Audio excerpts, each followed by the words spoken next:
I mean, like You don't pee? Like not like most. It's like it's like a camel. But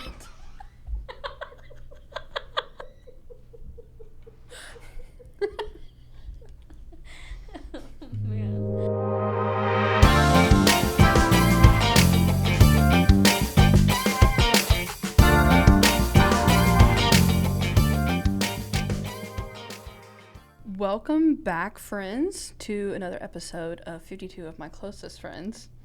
I have one of my close friends, Meghan Craven, with me. It's great to be here in your home on this Saturday night. Thanks for coming over after my child's bedtime. I think, honestly, part of, like, the authentic would have been, like, I should just plug up at, like, dinner time and, like, sit here at the table with the whole family and just be like, all right, let's just do this. Actually, it was a pretty calm dinner time because it was his birthday party, so he's pretty tired. He was doing anything he could to stay awake. I love that. So Megan and I have known each other for a little while. Yeah. In I guess a couple of different capacities. I think we're maybe like the coworkers who made it out of the cowork phase. We did to the friend phase. To the friend phase. Yeah, to the close friends invited to be on a podcast phase. Right. So how, like, for funsies, I went all the way back to the origination of our text messages. Did I tell you this? No. It took a while because we text a lot more than I thought that we did. But the very first text message was like you just being like very formal, like Megan in your job, and it was like, "Do you have keys to the building next door?" And I was like, "No." And you were like, my blood boiled just thinking about that. I had to ask someone for that. Oh my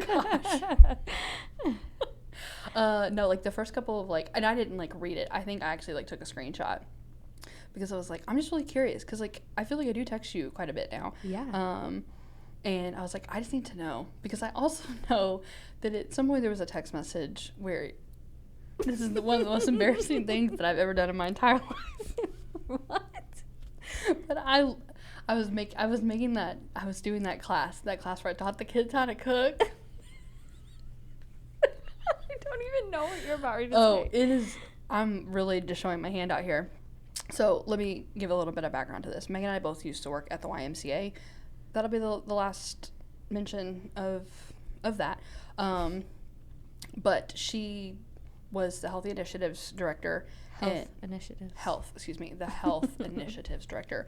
I was the Enrichment Director, and we had a kitchen that I was teaching classes in to kids on how to cook. And I left a giant bowl of hamburger meat in the fridge.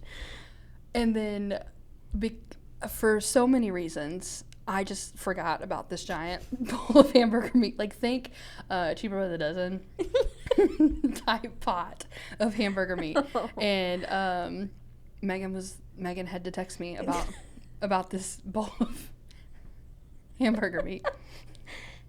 Yeah, you were the reason we had to make rules in that kitchen. I know. I know I was. It's one of the most embarrassing things that I've ever done in my life. It was so big. That bowl. So, I'm glad we moved on from that. I'm not somebody who just is in a habit of eating hamburger in bowls, but I just really wanted to get that out there and air it so that it's out there and people know about it. I can still see it. And that's when we started texting? That was what started everything? I mean, that was like I feel like that was like pretty early on because I had to discipline you, I felt like. Yeah. And then I texted you one morning before work and I asked you if you wanted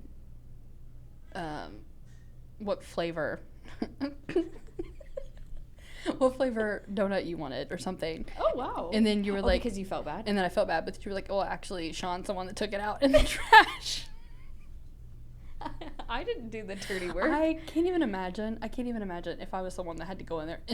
I wasn't the one who found it. Someone else, I think it was Sean. It probably was. He was a maintenance director, right? Yep. Or is. He found it and texted me, I believe. So I think I was outside it all, but I was the one who had to then develop policies, processes, and procedures because of Hannah's actions. It was not great. I'm not even going to justify that I was trying to run a half marathon and Team 13 practice just happened to end after my classes because it's not justifiable. I could have gone in first thing the next morning, but by then I had slept and forgotten about it. But I will say, I was like, Megan's never going to be my friend now. Like, I just wanted to be your friend, like, so bad because I thought you were so cool. And I left 5 pounds of hamburger meat in a bowl in the fridge. And so I was like, well, I blew it. We are not going to be friends. So I'm really thankful that didn't work out the way that I thought it would. I always tell people it's a lot harder to offend me than you think, and I'm glad. I totally forgot about it. So I'm glad you did because I obviously had. I'm sweating sitting here thinking about that moment again. So other than that, do you, like, I don't know, I feel like most of the time I'm like, hey, like, how do we know each other? I feel like that set like a pretty good standard. Yeah. And obviously I made notes, and I really did think that Meghan was super cool. I don't even remember outside of that, like, the transition from, like, just coworkers to friends, other than, like, I would just stop in and talk to you and Sally. Yeah. I feel like that was it. It was almost like you were like, yep, you're going to be my friend. Mm-hmm. I do that.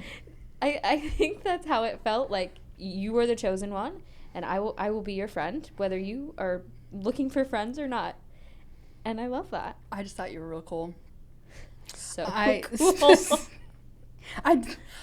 Okay, for those of you listening that don't know Meghan is for sure thinking that this is going to be the most boring interview, and I can tell you, thus far, I have laughed more already in the however many minutes that we've been recording. So, like, at your silliness, not at my coolness. Yeah, but it was just like, happened to be a spectator in that story. So Meghan is one of the funniest people that I know, but, like, in text message, I don't know how to, like, I don't know how to explain that, but, like, my husband says it's my timing. It is. Like, you were a very well timed, like, via text message. In person, it ain't good. Well, it's not good. I did think that you were really cool.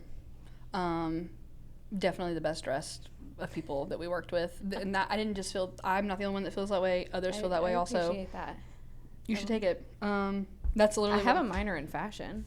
Well, you're obviously putting your degree to work. That's the only forget way. about that all the time.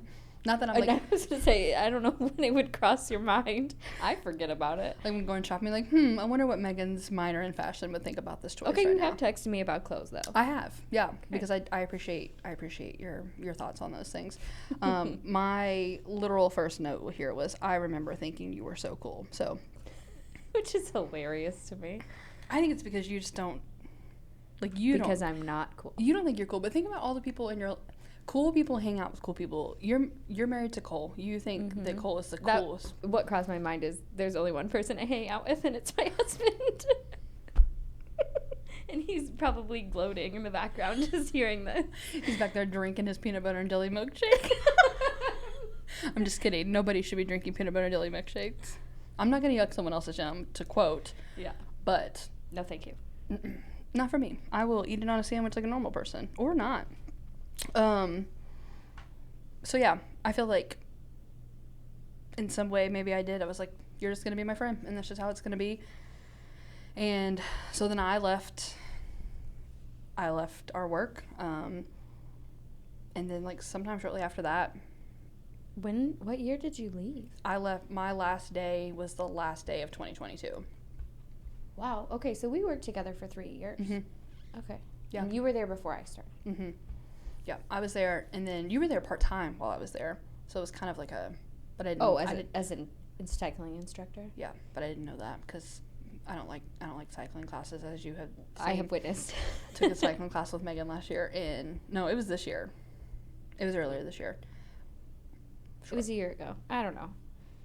Regardless. It wasn't great. But I was afraid our friendship wouldn't make it through that. No.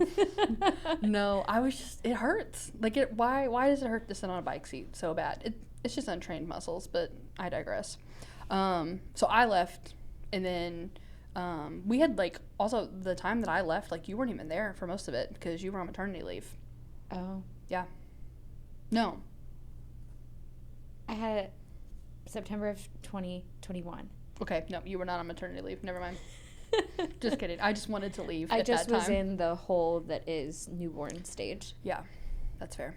I was there mentally, maybe. Yeah. Or physically, but maybe not mentally. My last little bit of time, I don't remember much, because I was super thankful to be on my way out, and then I just continued to text Megan, just because, Again, chosen. Yeah, you're welcome. I feel like I can find today, now in our friendship, there's a reason to text you every day. I feel the same way. Yeah. Where I'm like, I see this Instagram thing or a video, or I know Hannah saw this thing on Facebook and I know she's gonna have the same comment, yes. or completely opposite opinion. We're gonna maybe debate a little bit, but yeah, I find a reason to text. Not that I'm finding a reason. No, like it just happens. It just happens. Yeah. Yeah. I'm like, for oh, sure. Hannah will know this answer. Yeah. Well, and I think, like, we even kind of, like, joked about it today. Like, if you and I ended up being in the know, but, like, on different spectrums, Evansville would not know what was coming They for it. wouldn't know. We would, because... we see the world very differently, mm-hmm. but then also very similar. Like, it's like the complementary pieces of our personalities, yes, like, just really hit, like, super well. And if you're into Enneagrams, I'm an Enneagram 1, and Hannah is a 7. /3, but we don't have to get into that. That's very 7 to not commit Not to one number. Not to want to be boxed in by one number. Yeah. No, that's true. I think even, like, recently I texted you, and I was like, when my name comes across your phone, because I think you live, like, such a cool life. Like, it's a life that, like, if I was gonna, like, not that I'm not thankful for my life, but, like, if there was a life that I was gonna be like, all right, I'm just gonna try this on for a day, it would be like you, because I think that you're super driven and cool, and you dress really great, and you're funnier than those are keys to a good life. Well, then all that, like, creates a good life. Like, I'm sitting in this is not a living room, this is the dining room, and I'm like, this is a good color. I would have picked this color. Thanks, I want to change it, but it is a nice color. It is a good color. I just went with green the rest of the house. I'm sure. When you said you were going to change colors, I knew it was going to be green. Like, there was not a question. I was at a Starbucks in North Carolina this summer, and I texted her, I was like, this Starbucks fits your aesthetic. It was Megan. Megan wasn't even there. It was right. It was there. Okay, I texted you not that long ago, and I was like, what do you think when you see my name come across your phone? Because I feel like I text you all the time, and is it annoying, or is it just like, oh, cool, Hannah's texting me again, you know? If I text you back, it's not annoying. That's good to know, because you always text back. I always do. You are quick. You are a good texter. I don't leave you on red. No. Anyone. No, you're like a real good texter. And I think maybe, I don't know, like, aside from all the other qualities that I've mentioned about you, but I really I love good communication, and because that is the way that you and I, in the lives that we have built, communicate really well, and I think we do it really well. And we can, like, have 3 different conversations going at one time. 100%. We are all about that reply option in a text message. I love it. It's super great. And we don't lose the topic.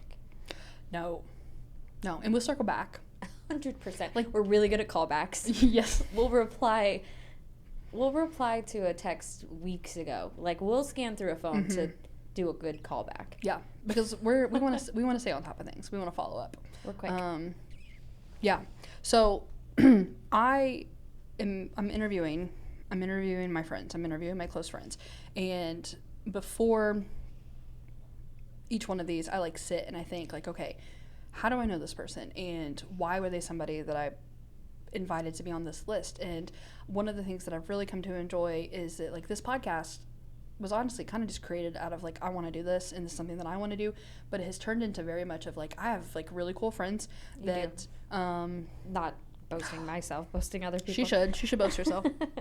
I have really cool friends, and, like, they have cool stories, and, like, I just want to be able to share that. And I think with Megan, because we are such, like, polar opposites of each other, I will bounce stuff off of her all the time. And I even, the other day, I texted her, and I was like, I've looked at this through the filter in which you will have me look at this. But I still need to, like, continue. And I think that you do, like, just a really good job of, like, helping me stay grounded in things. Yeah. I don't know if it's, like, a weird codependency thing that I have at this point, but I'm here for it, so. I'm glad. And I know, like, you like to solve problems. And so, I like, love to. I have a whole list of problems that we are constantly working through. But I, like, as I was telling you the other day, watching you go from, like, who I knew you to be in, like, 2020, 2021 to, like, who you are, like, today has just been really amazing. And I remember we had this conversation standing in the STEM lab one day where we both were just, like, sharing these grievances with each other. Like, I was really struggling with things in my personal life, and you were struggling with things in your personal life. And I remember that conversation now. I'm thinking, Hannah, how do you pull these things? And now I cried. Yeah. I'm not a crier. Yeah, you did. And I cried. We both cried, and I'm a crier, but I think that like, there was just something I was like I just, like, saw growth, you know, like, not just because of the tears, but because of, like, the content of the conversation. Right. I was, like, introduced to, like, a small different side of you that you hadn't even really fully been able to understand yourself. And I think, Meghan, like, you're super driven, but, like, that drive has changed. Mm-hmm. And as somebody who, like, is not in the same stage of life as what you are, I'm thinking, like, not that I, like, want to be driven for you. That's not at all what it is. But I'm like, I want to, like, do all these cool things, but I also, like, want Meghan, like, I want to know what Meghan thinks about this too. Like, is this a move that she would make? Because I think that, like, what you have to say is important, and I would almost be willing to say that you're the type of person who you say something, but you say it quietly, and then somebody like me or somebody like Cole hears it, and you're like, oh, that's really great. Let me use my megaphone of a voice. And so then everybody's like, oh, Hannah, Cole, you're so awesome. I'm like, actually, that was like a funnel, you know? Yeah. And I feel like you just, I don't know, you do a really good job of, like, building the people up around you, and I'm super thankful for that. Oh, thanks for that. Yeah. So the first question I've been asking everybody is, what is something that you're passionate about? Some of my friends, I think we could literally pick, like, what are you passionate about today, because it's always all over the place. But I want to know, what are you like currently, like, what's a passion of yours? So I had shared with you that I'm very intimidated by this question, because I don't feel like I have this, I wouldn't define it as a passion. So I have thought far too hard on this. And you're looking at me like, yeah, I know. But, because I think I even told you, I'm like, I don't know if I have a passion. Sure. But I think my passion, and it sounds, whatever, I'll let people decide what they think it sounds like, is lifting other people up and supporting other people. And you do it so well. And I find so much, I gain so much from it. Mm-hmm. I would rather see other people succeed than me succeed. I would rather lift people up and support people. And I don't need personal recognition for it, because I'm, like you said, I'm so driven that I'm proud of myself enough that I'm like, I don't really need to hear words of affirmation or confirmation quite often. Mm-hmm. I feel pretty good about that. But I think it's supporting other people and being that support. And it's taken me years. Yeah. Much of that growth has been me understanding that I don't have to be, for lack of a better term, a talking head. Mm-hmm. I can be the person that is behind the talking head, supporting them. For sure. And doing really great work in that. And that's a hard thing as a woman to come to terms with. Yeah. And especially with culture and everything that it is. But also a Christian woman, I think it's also a calling too. Yeah. You know, to be given. And I think I was given that. And it's taken me a long time to hear it. I think, and like you said, some people will take it how it is, but, like, it's almost like it feels like bad coming out of my mouth, but, like, I know that you know that it's like a compliment, but, like, a supporting, like, you are such a good supporting role. Yeah. So much so that, like, if I'm running a campaign, like, you're my campaign manager, you know? 100%. Like, if I am, like, building a business, like, you're the person that's, like, helping me comb through stuff to make it presentable to the rest of the world. And I think it's taken a lot of conversations with you for me as the person who, like, does not enjoy the background work. I very much like to be the talking head, and probably more so in ways that I don't, and I need to become better at that. But I don't think that I've ever fully placed an appropriate value on people who are okay with being supporting roles. Yeah. Because society tells us, like, if you're not the one out front, like, you're not the one doing it. But, like, realistically, we all know, even like Caitlin Clark right now, you know what I mean? Like, she's killing it, but, like, she has people that are, like, coaching her on how to talk to people in public, you know, and to be that person. And so, like, what she does it on her own, but, like, there's these other areas of her life where, like, she needs people to coach her through that. And, like, those are, like, the Meghans of the world, like, the people that are never gonna get that public, except for, like, you were nominated, and I want to know who it was because I want to shake their hand. I know who it was. Do you? I do. Okay, you can tell me if you want to. Not here. You can tell me off mic if you would like. I think there were a few, but I know one awesome. confirmed. Okay, well. And what you're referencing is 20 under 40. Yes. Rotary, Evansville Rotary. Yes, which I'm very thankful for. Yeah. But it's very overwhelming. Yeah. I think that, like, through your friendship and, like, through having these conversations, I have been able to better place a value on those positions, because honestly, like, I can, as you said today, like, we can be president, you know, like, we can be president, but, like, I can't do that, like, without a Meghan. And like, there's a lot of value in that, because like, you have strengths, and people like you with similar personalities have strengths that, like, I don't have, and, like, I don't get to succeed without people like you. I love working with sevens. I think it's very fun. We are a lot of fun.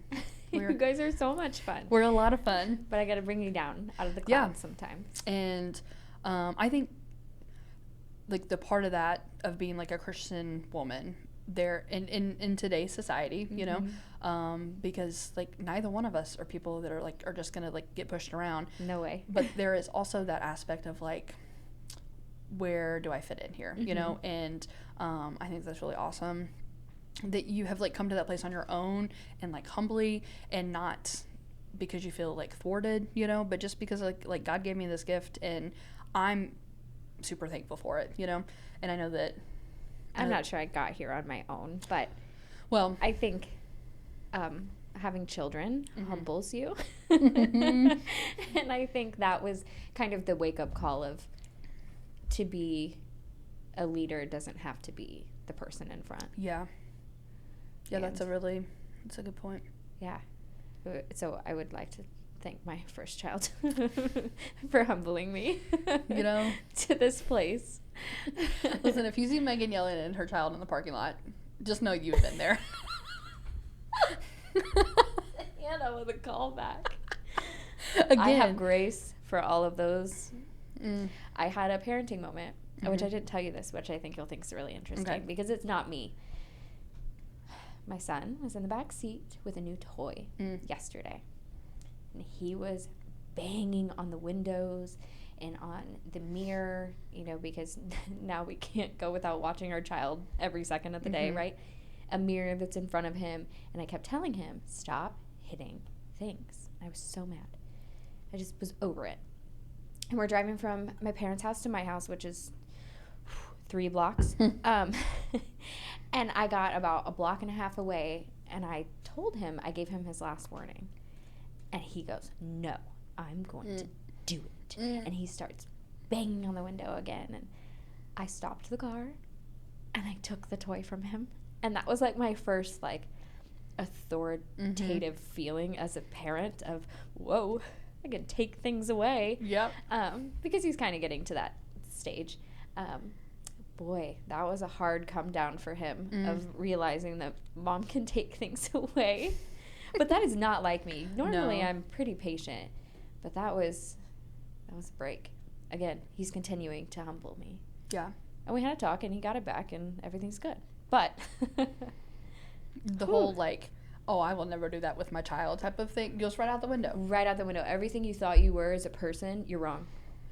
You're like, no, because this little version of me is challenging. Will break me. I saw something on Instagram the other day. Let me see if I can recall it. It was like, strong-willed children will not break, they will wait. Ooh. I'm missing that. That's some people I know. That, and I it's not biblical, but it felt biblical. Mm-hmm. Like, that's how hard it hit me of like, you're right. You're not going to break a child's strong will. They're just going to wait you out. They're going to wait you out. And that's even in adults, too. Oh, for sure. For sure. Trying to break somebody that has all the time in the world on their hands, you're wasting your time. You need to... Wasting. You need to move on. Well, I'm glad that door opened for you. For both of you, you know? Yeah, right. Because I think that, you know, it was a humbling moment, but also like, all right, this is where we are right now, you know? This is welcome to threes. I don't have kids, but I've always heard the terrible twos. But I've heard with boys, it's not the terrible twos. I've heard that boys, it's the threes. So we'll find out. Yeah, I'm really hopeful. I've got a really good one. So. He's got good parents. I've heard. He's a cute kid surrounded by people who love him. So like maybe it'll be great. Maybe it'll be fine. We'll see what he thinks when he gets a sibling. Yeah, because that's happening real soon. Real soon. Okay, so you're passionate about lifting other people up. Mm-hmm. Because I see that in you, like I see that like you get joy out of that, you know, mm-hmm. that is something that does spark joy. And when I was like originally like trying to think of questions, I was like, let's just talk about joy. Like, let's just talk about like what are things in your life that you're doing. And one of those questions was going to be like, okay, what do you enjoy and like what are you actively doing to like take steps to do that? But then I was just like, that's difficult because like some people literally don't have or know how to perceive and like seek out joy in their life.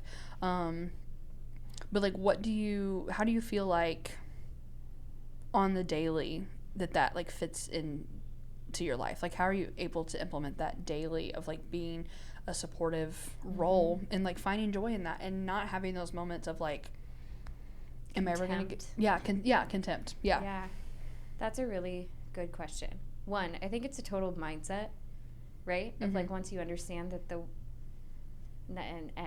world doesn't revolve around me. You get that prefrontal cortex fully developed.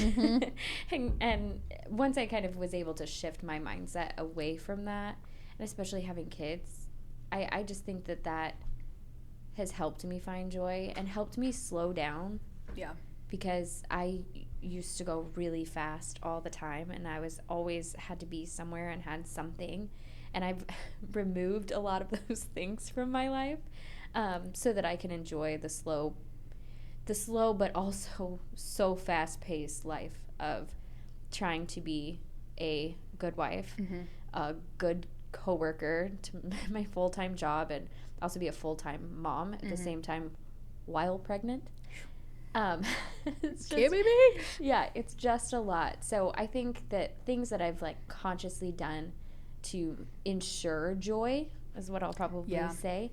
I've closed my circle even smaller because I'm someone who's so driven that if I'm not giving 100% to every friendship or every relationship, I feel like I'm failing someone, either myself or someone else. So I've kind of just closed my circle.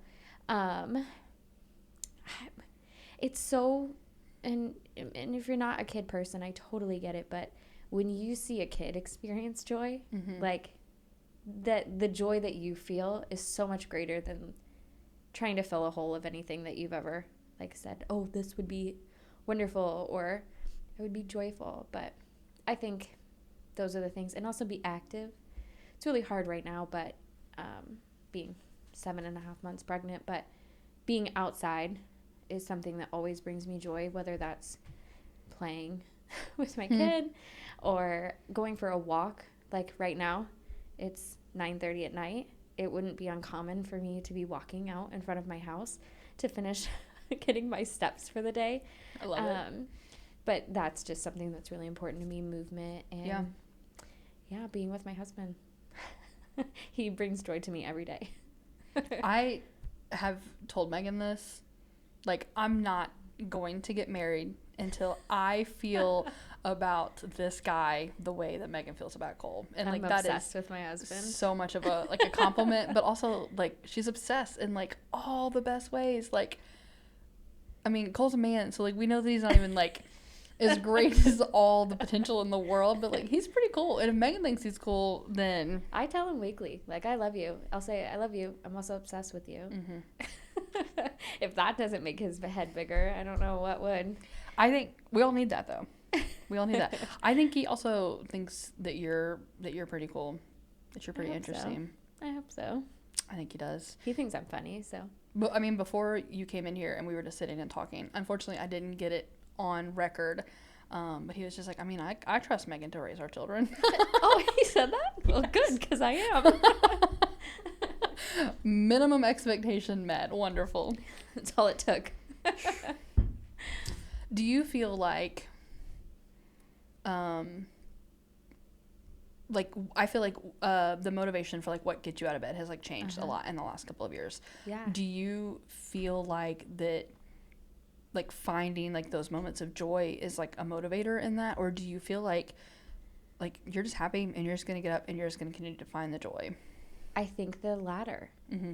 I think so much before I felt like the world should revolve around me, mm-hmm. or did. And now I don't have that. And I don't say I like actively seek joy. Like that's hard for me to even think about. Mm-hmm. Because the things that brought me joy were fleeting before. Yeah. And the things that bring me joy now are things that will hopefully bring me joy for the rest of my life. And that ups the ante, like the pressure of that. But I enjoy mundane things, which again, like Hannah's giving me a head shake. But like I love the mundane things of making breakfast and making a smoothie, as he calls it. It's so cute. And I love those little tasks, and even like you're gonna even shake your head more, like the cleaning up after. Like I love that.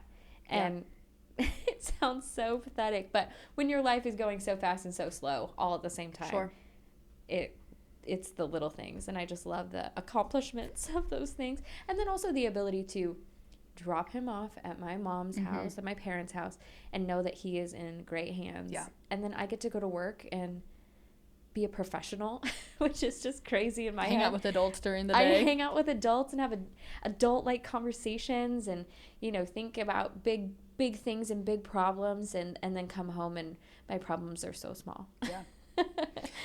Are you familiar with Every Moment Holy? Repeat that? I don't think so.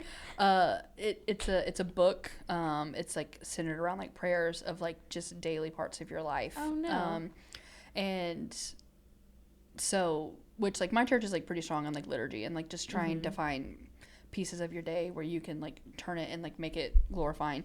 And one of the things that has been introduced is like the Every Moment Holy, and you see like posts on Facebook, they're like, one of these days you're going to be thankful and sad that you don't have a house to clean anymore. And don't make me cry. I won't. This is a bad place to bring this up. But I think like you enjoying like those moments of like the cleanup afterwards and like the little bitty things throughout the day, like you do find joy in that. But with Every Moment Holy, it's the posture of just like, thank you God for this moment, and we had a deacons meeting of sorts a couple of weeks ago, and we just like took time to like write like just like a prayer for like a mundane thing in your life, something you do all the time. And mine obviously had to do with Suki, of course, because she's my pride and joy. But I think that for someone like myself who like I forget about the mundane things, like the mundane things are really just like at the back of my head and become like the very last things that I think about every day. That I don't like quite get the same exposure to like making somebody, I'm not gonna even try to pronounce a smoothie, but I also just like I love that like you're in a place where like that you enjoy that, and like not because you said even earlier that you came to it on your own, but that it's encouraging for like others, like we can joke and you can say, I'm going to be your most boring, you know, interview that you're going to have. Like, one, I don't think so. I don't think any of them are going to be boring. But, like, somebody's going to listen to this and be like, I'm really thankful that somebody else feels the same way that I do. Because I hope so. I don't think that, like, in the world that we live in the culture of how we have, as women, tried to adapt our lives and be like, we're not getting walked over. It's so hard to be like, I'm happy with the mundane things about my life that the world doesn't have to see. And I don't know. I think that's super cool. Yeah, I've set so much of my life kind of around that. Like trying not to be involved in social media and trying not to put myself in positions for me to compare or feel that. I think even right before this, I thought I was showing you what someone else did for a birthday party of the same theme I threw today. Yes. And I thought, oh no, I feel so terrible as a mom. Our birthday party was perfect. Yeah. But had I had that pressure of, oh, all my friends or family are going to want to see this, and I've just been conscious about choosing not to share my joy. I'm going to call it that. Share my joy of my children on social media. Or even life. Right. Like, I mean, one, like, genuinely, I love, and, like, I don't take it lightly that, like, I get to be, like, a part of these, like, small moments of your life that I send you pictures without you asking. I know, and I love it because he is real cute. And, like, I don't know, like, I'm not saying that, like, my friends feel this way, but, like, I have people on my social media that I'm questioning whether they enjoy being a parent or not. And so, like, I really, really love that you love him so much, you know, because, like, he needs that. Like, that is important. It's also important for you. Like, I love getting to see how much, like, that you love him, you know? And, I think that it's important for us to be intentional about how you said, like, we're sharing joy, because, as an overshare, there are times, like, I can't, like, walk back and, like, unsay something or unshare something, you know? Right. And so being more selective, and even, like you said earlier, like, just mindful about, like, closing your circle. Like, closing your circle it also doesn't just come down to, if I can't give 100% to everybody all the time, it's like, I only have so much capacity for things in my life. And 100%, you being able to prioritize that, I think, is, like, a super great example. And people should be encouraged by that, to realize there is, like, not that, like, we're not going to call it, like, cutting people out of your life. You just have to shorten the leash with some things. And as somebody who is, like, single with no kids, who pretty much does whatever I want all the time, that's, like, super intimidating. Right. But I also, like, I have shortened the leash in my own life in the last couple of years. And it's like, difficult in the moment, but you get to the other end, you're like, my capacity for the things that I actually want to do and that I don't feel obligated to do is so much greater, and I get so much more joy out of that. That's cool. Okay, so I threw out some, like, wild card questions with some things, because I was, like, intentionally thinking, because, like, you thought, I'm going to be so boring. No, I'm just kidding. No, because, so I had, as for those of you that listen and know, I have, like, a survey that I have everybody fill out ahead of time before they come on here, just so that I have an expectation of what their needs are, because I think that's important. And so one of the questions was, like, do you prefer things, like, in your face in the moment, or do you need all the information? And Megan was like, no, bring it on. And so they're not, like, off the wall, but they're also not, like, what is your favorite color? But this question, I was it's like, black. This if you wondered, black or olive green, one of the two, with a touch of leather. I don't know how you would tie all those in together, but that's my aesthetic. So it is. It's a good one. Okay. What do you love about yourself? About myself? Oh. Okay, and then I will piggyback that with, is it a difficult question for you to answer? As I'm peeking through your eyes, through my hands, looking at Hannah. What do I love about myself? I love how disciplined I am. Yeah. I'm really disciplined. If I decide that I'm going to do something, I will do it. Everything that I say. Yeah. I like that. It's also very frustrating. But I'm a woman of my word, as one would maybe say. But and even if I say it to myself in my head, I will hold myself accountable to that. I'm very, very accountable. Again, it's also very annoying. Sure. If I decide that I set out a goal and that's what I want to be and I don't hit that, like I said earlier, you have to try really hard to offend me, because I've already tore myself down so far that there's no way you could touch anything that I said. You just reiterate it and be like, yeah, I know. Yeah, I already said that to myself. I've already heard it. But yeah, I would say probably my discipline and accountability. I'm pretty good at that. I think that's fair. Do you remember when we took those Clifton strengths? Okay. I rely on those all the time. Yeah. All the time. I love them. And I won't tell you what number self-discipline was on my list, because that is... What does it go, 52? I think there's 27. Wait, memory. No, you're probably right. No, I think that between 27 and 32, somewhere around there, I think are the numbers that are in the Clifton strengths. That was probably sitting at the bottom. It's very, very close to the bottom. And I don't like that. I do not like that. That's but fair. There is so much evidence in my life to prove that. But I also, could you just imagine, as someone who knows me pretty well, if I stuck to everything that I have said that I was going to do, let's just say in the last 30 days, I would be a wreck. What I'm picturing is Hannah in a coffin. That I built myself before I died.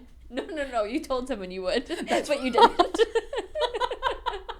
And so you'd have your hands just over your chest, and it's I'm picturing cartoon, X's over the eyes, I overcommitted. She did it. She did it. She accomplished. On your gravestone. Just do it. Just did it. Yeah. Yeah. But that's what I also love about you, is that you're setting the standard for yourself so high. There's no ceiling to you. No. You're always going with the ideas, and I always know if one makes it to me that you're ready for I'm ready me to start shooting shots through it. Yes, I'm ready for some feedback. And I kindly. I don't do it. Oh, no. Super well. And honestly, you are the type of person, you ask questions. I was about to say, you ask questions. Because I want to know how I can support you. Whether I think you should do it or not. I want to support you. Listen, I can think of one specific thing that you supported me all the way through, knowing that it was not a good idea. Yep. But I appreciate that, you let me go through that. Yeah. Because I just needed to for other reasons. Sure. But that and I knew I was she doesn't think this is a good idea. But I didn't. And it was a job that I don't think fit. Right? We're talking about the same thing. A job that I didn't think fit your strengths. And I knew that you would be sad. Yeah. Yeah. In the role. And you just handled it super, super well. You asked lots of questions, and you were encouraging in the areas where it was beneficial to be encouraging. Right. But I think that is something that that you do well, and that really just comes back to that. Yeah. I'm just going to encourage the other people around me. 100%. I say that a lot. 100%. 100%. Keep it 100. 100. I think we both texted that this week, 100% on some things. I think it was the president comment. That we could be president. That we could be president. Do not choose to be. Yeah, we have chosen not to. Otherwise, we would have been on that stage this Tuesday night, killing it. Boy, no way. I just got a sick feeling in my stomach thinking about that. Well, I just assumed I wouldn't be on stage. I'm a supporting role, so I would be in some sort of behind the stage thing, which is great. Oh, I would have had the listening device in my ear as you fed me the words, right? Hannah, stop talking. Hannah, stop talking. Hannah, stop talking. I just would have gotten real mad at a certain candidate and would have just not been able to hold myself in any longer. Well, I was actually thinking those questions would be a lot more difficult for you to answer, and so I'm thankful that they weren't. I mean, just she really did. Just, she had her hands over her face, covering her eyes, because I think that shows like the growth in your life, because like you are hypercritical of yourself, which is why that was my literal number one question on the wild cards of like, I think that being able to identify things about yourself that you like is important. And I'm gonna name drop here if you don't mind. Please do. We have been doing work with Denise Biggerstaff at work. Yes. And she has helped me open my eyes and appreciate my oneness. She works with Enneagrams. And as someone who is so self-critical, like a 1 is called a strict perfectionist. And she's helped me see the benefits of that and not just only focus on the negative parts of who I am. And it's really helped turn around my mindset on my strengths, with air quotes. Yeah. It hurts even saying that, but that's how I feel. You know what's interesting is the last time I had you, it was some job that I was looking at, and I had you like take a look at my cover letter, and you like ran it through with like a confidence builder in it, you know. And we both know like I have already such an inflated ego. Look at myself, you know, because I don't have there's no ceiling for me, and so I'm like I can literally do it, whatever. But there's obviously like so much insecurity that comes with that, you know. But like you like ran that confidence booster through it, and I was like, Meghan can literally make anybody around her feel so propped up. But if I was to tell her that she needed to be bragging on herself, she'd be like, I don't know how to do that. I don't know. Don't talk about that. That doesn't exist. Don't worry about me. Don't worry about me. I'm fine. I'm fine. I'm not worried about it. But I think that's awesome. I'm glad that you name dropped her. I would like for her to be one of my 52 of my closest friends one of these days. She's a pretty cool lady. I still have her business card in my wallet. I see it all the time. Just email her. I know. Just email her. What you said, though, about people who are hypercritical of themselves, I would, myself included, like, it doesn't matter how grandiose I think the world is, like, I'm still convinced that nobody likes me. You know what I mean? Like, I know, I gave a big eye roll to Hannah because everyone loves Hannah. There is, but it's the, like, imposter syndrome of, like, I've just done such a good job at faking who I am for so long that I've got everybody fooled, and if they really knew me, they wouldn't like me. Which we share that in common. We have a case of the imposter syndrome. Yeah, I wish. What's the other one? Oh, we've talked about the opposite one, where like you're completely incompetent, but you're not a. Oh, does it have a name? Yeah, it has a name. Oh, we'll have to. A talking head. I don't know. I'm specifically picturing a certain person in my head that we discussed this about.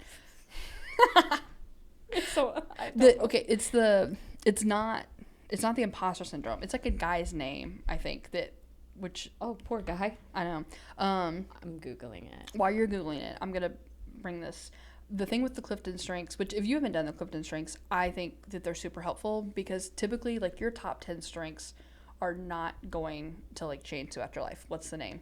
The Dunning-Kruger effect. Yes, the Dunning-Kruger, where basically like you are incredibly incompetent, but like have no idea that you're incompetent, and so you just like smash through life. The excessive confidence in their abilities, but their actual skills don't match up with their self-perception. Oh boy, that's harsh. Yeah. I don't want to be that person. I don't want to be that person. And I think if you're sitting in a room and you cannot name someone in your life who has that, maybe you are the one that has that. Oh man. You took a turn with that one. I did. I wasn't ready for that one. I did. I think if you walk in a room and you can't find the weirdo, it's probably you, you know? Oh, man. I self-identify, so it's fine. It's fine. I think, not that we're supposed to, like, ignore the things in our life that we should be working on, but, like, I very, very much wish that my self-discipline was higher on that list. But if my self-discipline was higher on that list, like, would my woo be number 2? I don't know. You know, like, I think... Talk about one that's really low for me. Yeah. Like, I think that there are people out there, like think about salesmen, you know, salesmen and women. Their woo and their communication and their self-discipline are probably super, super high. But, like, I like who I am. However, I just wish that self-discipline was more. Yeah. But if I only focus on the bottom end of my strengths and I'm never, like, actually leaning into the things that I can do well and that build other people around me, like, I'm never going to be successful. And you'll be sad. And you would be sad. I would be sad. Yeah. I think we all would be sad. Because, like, with you being, like, the hypercritical of yourself that you are, having somebody who, like, has no reason to lie to you, you know what I mean? Like, Denise didn't walk in and be like, all right, I'm just going to, like, pull the wool over her eyes. Like, she genuinely wants you and she wants your company to, like, flourish. Mm-hmm. So she's going to tell you, you're being silly. And I think that you need to lean into this. And she has, which I really appreciate. I think that... I don't think there's enough honesty in this world. Kind honesty. No. People are super scared, to be honest, with each other. And they're... a woman that I go to church with, this was, like, last year sometime, I messaged her. And I was like... what are the chances that you would hem this pair of pants for me? And she responded and she was just like, I just don't have time. Like, I'm really sorry. But if, like, she was like, if you, which this is funny. You'll think this is scary. She goes, but if you want to come to my house, I will pin off where they need to be. And then I will show you how to hem your pants. I love this. I loved it. But I was like, I feel like 3 years ago self would have been like, yeah, sure, let's do that. And then I would have been walking around with pants that had hem marks on them for the, like, 6 years of my life. Because I'm picturing 2 different lengths of pants. For sure. It would not have been her fault. It would have been her fault. It would have been my fault. But we both know, like, I'm not going to do that. Yeah. I'm not going to sit down and hem a pair of pants. Like, I will be the person who will pay for that service for my entire... homemaker is not on your list. It's not. To-dos. Not that level of homemaker, right? But she responded honestly to me. Like, she can. She's literally, like, a sponsor by, like, some sewing company because she's, like, super talented. But, like, she was honest and she was just like, I don't have time for that, but, like, I would love to teach you. Yeah. And then I responded honestly and I was just like, I'm just not really going to do that. But, like, I really appreciate you telling me. And like, I don't know why that conversation, like, hit the way that it did, but I was like, that was just an honest exchange. That was not a, sure, like, when works for you, you know, or yeah, like, I could try to do that. No, we both just knew what our bandwidth was, and we were just honest, and people are afraid to do that. They're afraid to do that. They're afraid to even do it kindly. Or at all. And you should just, like, start with being honest with yourself and then see what happens from there, you know?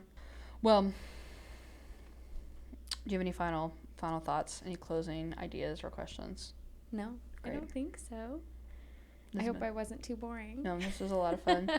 I think that there's, like, starting to do this podcast, like, kind of, like, selfishly of just wanting to, like, record conversations with my friends, like, has just really turned into, like, I just want to elevate and, like, have conversations with people and just talk about these things. And I get to the end of every one of these and I'm like, this is so good. Like, I feel so blessed that I get to, like, sit and have these conversations with my friends, you know?